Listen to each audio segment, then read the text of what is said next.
નવી દુનિયા કેવી હશે તેની વાત કરું તો વિજ્ઞાનની ઝડપ એટલી છે કે ખાવા પીવા, કામ કરવા, રહેવા ફરવા, ભણવા, ખેતી અને ખોરાક વગેરે ક્ષેત્રોમાં પણ જબરદસ્ત ગતિએ નવા ફેરફારો આવ્યા છે અને હજુ આવી રહ્યા છે। 21મી સદી ટેકનોલોજીની સદી છે। ટેકનોલોજી આપણા જીવનને, આપણી ખેતીને કેવી પ્રચંડ અને અકલ્પનીય રીતે પ્રભાવિત કરવાની છે તે આપણે ધ્યાનમાં રાખવું પડશે, નહીંતર પાછળ રહી જાશું।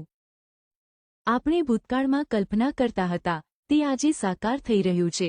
નવા સાધનો, નવા ઓજાર, નવી ટેકનોલોજી, નવા જૈવિક જંતુનાશકો, ડ્રોન, હવામાનના આધારે ખેતી માટેની સૂચના આપતી એપ્લિકેશન વગેરે વગેરે।